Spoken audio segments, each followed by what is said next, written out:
Hello बच्चों, कैसे हैं आप लोग। आज आप मुझे देखकर समझ गए होंगे कि आज करवा चौथ है। ठीक है, कोई बात नहीं, त्योहार आएंगे जाएंगे, लेकिन हम अपने कर्तव्य से नहीं हटेंगे। आपका जो आज जो कंटेंट है वो है राज्यसभा पार्ट 2 या लोकसभा पार्ट 2 या संसद पार्ट 2। ठीक, तो इससे पहले जो पार्ट 1 था हमारा, वो आपने देखा होगा। उसमें कुछ क्वेश्चन आपको समझ में आए भी होंगे, मुझे ऐसा लग रहा है। तो आज जो हम क्वेश्चन लेकर आए हैं उससे जस्ट मिलते हुए हैं और संसद से संबंधित क्वेश्चन है। तो जो फर्स्ट हमने पार्ट 1 जो शुरू किया था, पार्ट 1 में मैंने आपको एक चीज़ बताई थी कि संसद जो है वो किसी भी देश की आन बान शान होती है। ठीक है, तो यहाँ पर संसद को 2 पार्ट में विभाजित किया गया है, लोकसभा और राज्यसभा।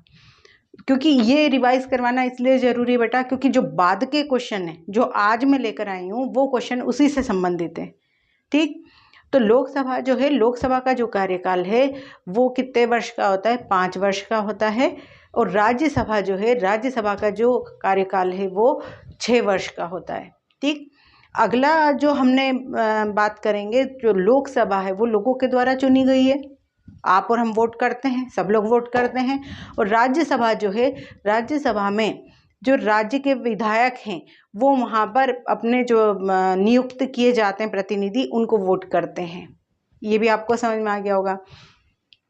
दूसरा यहाँ पर एक क्वेश्चन निकलता है हमारा कि जितने भी, अगर हम बात करते हैं अधिवेशन की बात करें या हम अध्यादेश की बात करें या नीति की बात करें, तो 99% जो होता है ये सब लोकसभा में पारित होता है। उसके बाद राज्यसभा में जाता है और उसके जस्ट बाद राष्ट्रपति जी के पास जाता है और राष्ट्रपति उस पर साइन करके उसे पूरे देश में लागू करता है। इतना आपको क्लियर हो गया होगा। तो आज हम जो क्वेश्चन लेकर आए हैं ये क्वेश्चन इन्हीं से संबंधित है। चाहे कोई भी एग्जाम हो, वो कितना भी डीपली पूछे, कितना डीपली पूछेगा, हम उतनी तैयारी करेंगे। ठीक है ना।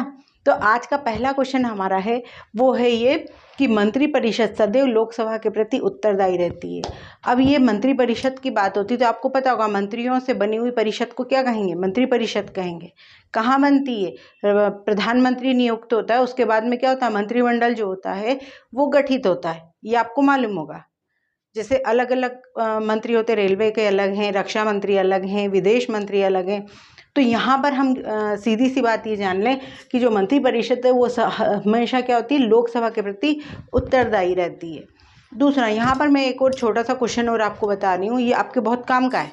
ठीक, और काम का इसलिए है, कंपटीशन एग्जाम पूछा जाता है।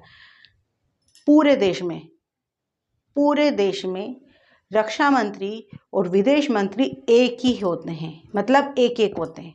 अभी जो करंट में हमारे यहाँ जो रक्षा मंत्री हैं वो कौन है? राजनाथ सिंह जी हैं। और विदेश मंत्री कौन है? जयशंकर प्रसाद। तो इन चीज़ों को आपको याद रखना है। ठीक है, विदेश मंत्री कौन है? जयशंकर हैं। आपने सुना होगा अभी उनके लेटेस्ट कुछ बयान भी आए हैं, जो विदेशों में जब वो जाते हैं या वहाँ की जो नीति होती है भारत के साथ साझा करते हैं, भारत की नीति वहाँ साझा करते हैं। तो विदेश मंत्री और रक्षा मंत्री पूरे देश में एक एक होते हैं, ये आपको याद रखना है। डबल नहीं होते, स्टेट में नहीं होते, स्टेट में गृह मंत्री होते हैं। ठीक, क्योंकि जो रक्षा मंत्री है उसके अंडर में क्या काम कर रही है? पूरी सेना आ रही है। ठीक, विदेश मंत्री विदेश में विदेशी मामले कौन संभालेगा? जो भारत का विदेश मंत्री वही संभालेगा। राज्यों में तो विदेश मंत्री होते नहीं है, ये आपको याद रखना है।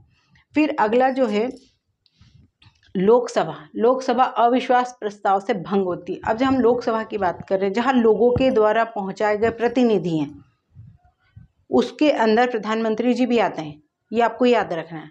ठीक है, तो लोकसभा जो है वो कैसे भंग होगी?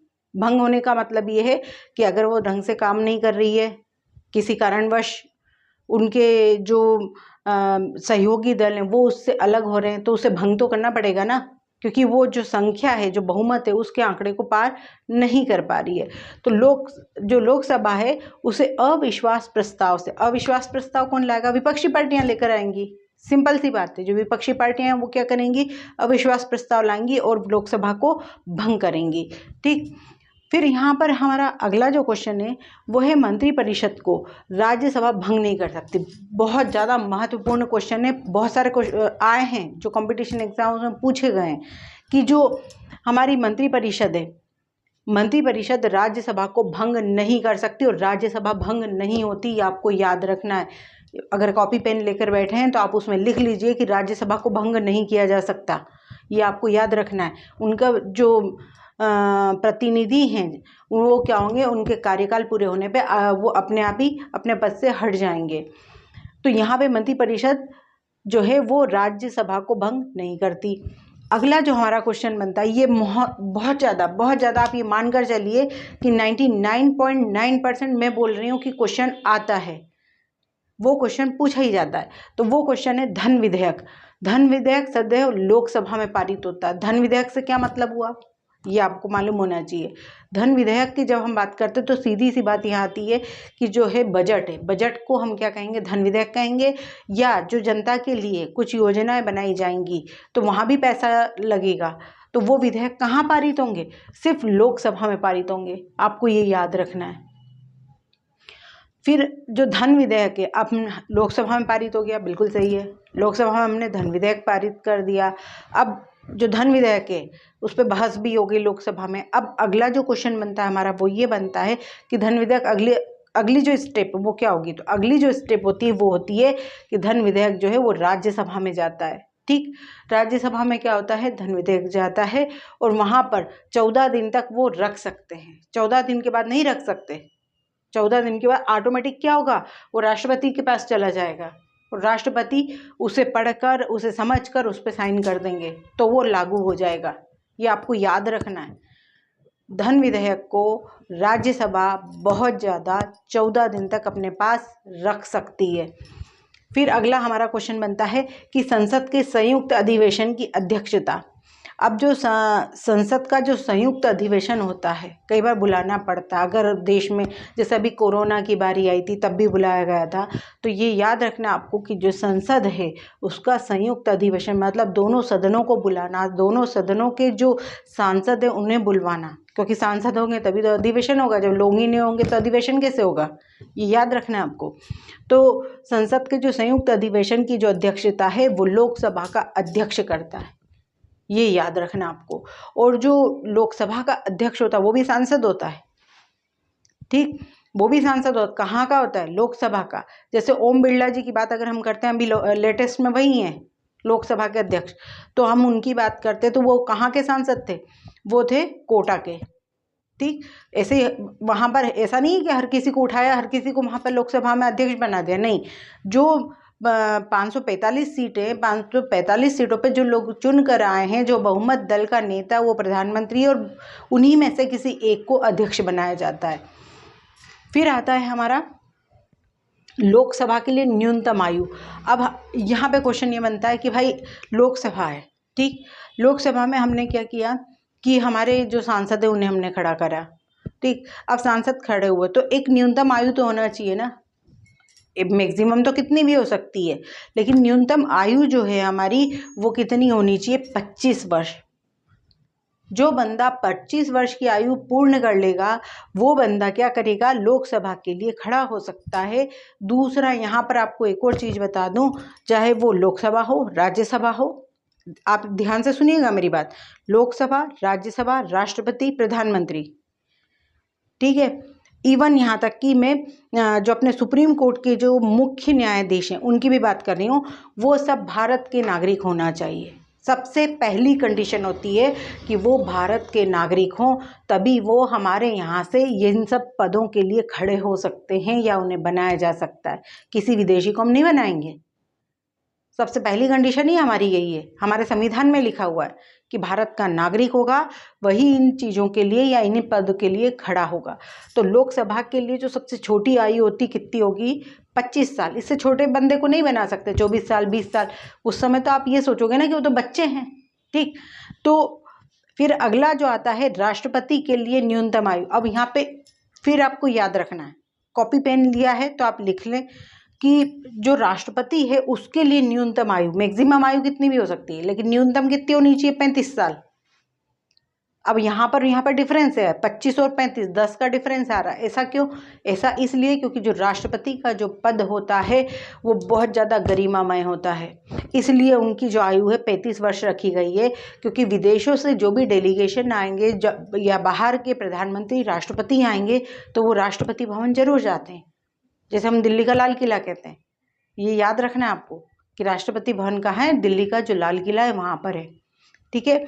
तो यहाँ पर उनकी जो न्यूनतम आयु वो कितनी होनी चाहिए? 35 वर्ष, क्योंकि एक परिपक्व व्यक्ति ही ज़्यादा अच्छे से बात कर सकता है, ठीक। अगला है संसद जो है राष्ट्रपति, लोकसभा और राज्यसभा का योग है।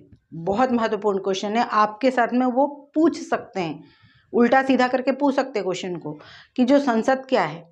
संसद क्या है? संसद जो है राष्ट्रपति, लोकसभा और राज्यसभा का योग है। वहाँ पर एक ऑप्शन आपको ये भी दिखेगा कि लोकसभा और राज्यसभा का योग है। नहीं, आप उसको नहीं लगाएंगे। आप कहाँ लगाएंगे? जहाँ पे राष्ट्रपति लिखा है, जहाँ ये तीनों लिखे हैं, क्योंकि इसका एक रीज़न है। उसका रीज़न क्या है वो सुनो आप। उसका रीज़न ये है कि जब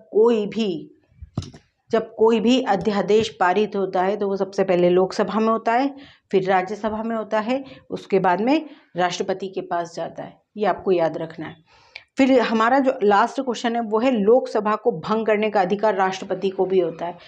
जब राष्ट्रपति को ऐसा लगे कि जो प्रधानमंत्री हैं या देश में कोई आपातकाल आ गया है या कोई बहुत महामारी फैल गई है या आंतरिक रूप से ही जो राज्य हैं वो आपस में भिड़ जाएं, तो क्या होगा? वहाँ पर जो लोकसभा उसको कौन भंग करेगा? राष्ट्रपति, कोई और भंग नहीं करेगा। ये आपको याद रखना है। अब राष्ट्रपति जो है, एक चीज़ और बता रही हूँ मैं आपको कि राष्ट्रपति जो है उसके पास आपातकालीन शक्ति होती है। आपातकालीन शक्ति, अगर विदेशों से कोई आक्रमण कर दे, बाहरी आक्रमण हो, आंतरिक रूप से ही आक्रमण हो, राज्य ही अगर विद्रोह कर दें, या फिर देश में कोई ऐसी आर्थिक स्थिति उत्पन्न हो जाए कि जिसमें देश में पैसा ना रहे, लोगों के पास में कुछ ना रहे, उस दौरान जो पूरी देश की जो ताकत है, या पूरा आप ये कह सकते हो कि राष्ट्रपति जो है पूरी सत्ता को अपने हाथ में ले सकता है, इसे आपातकालीन शक्ति कहते हैं। ये जो शक्ति है सिर्फ राष्ट्रपति के पास होती है, प्रधानमंत्री के पास भी नहीं होता है। इवन जो प्रधानमंत्री है उस समय प्रधानमंत्री की जो सारी शक्तियां हैं वो खत्म हो जाएंगी, और जो पूरे देश का जो भी निर्णय है, जो भी निर्णय लेना होंगे वो कौन लेंगे? हमारे राष्ट्रपति लेंगे। ये आपको याद रखना है। इसलिए जो राष्ट्रपति का जो पद होता है बहुत ज़्यादा गरिमामय होता है। आपने एक चीज़ और बता रही हूँ आपको कि 15 अगस्त पे प्रधानमंत्री जी हमारे यहाँ पर दिल्ली के लाल किले पर झंडा फहराते हैं, ये आपको मालूम है। 26 जनवरी पे राष्ट्रपति जी आते हैं, तीनों सेनाओं का अध्यक्ष राष्ट्रपति होता है। तो यहाँ पर जब तीनों सेनाएं निकलती तो राष्ट्रपति सैल्यूट लेते हैं ना। आपने देखा होगा 26 जनवरी पे दिल्ली के जो परेड निकलती है तो वहाँ पे सैल्यूट कौन लेते हैं? राष्ट्रपति जी लेते हैं, ठीक। तो ये क्वेश्चन आपको याद रखना है, ये जनरल नॉलेज के क्वेश्चन है। दूसरी बात मैं ये बताऊंगी आपको कि अगर आप पढ़ रहे हो तो आपको इतना अच्छा तो पढ़ना चाहिए कि कोई छोटे मोटे क्वेश्चन आपसे करे तो आप उसके जवाब दे पाए। तो मुझे लगता है कि ये जो क्वेश्चन है आपका, जो संसद पार्ट 2 जो मैंने आपसे बोला था, अगर आप कहेंगे तो इसके ऊपर और डिटेल में भी मैं बहुत अच्छा वीडियो बना सकती हूँ। आप मुझे कमेंट सेक्शन पे बताइएगा। लेकिन एक शर्त है, उससे पहले इस वीडियो को लाइक करें और शेयर करें और सब्सक्राइब करें। Okay, thank you.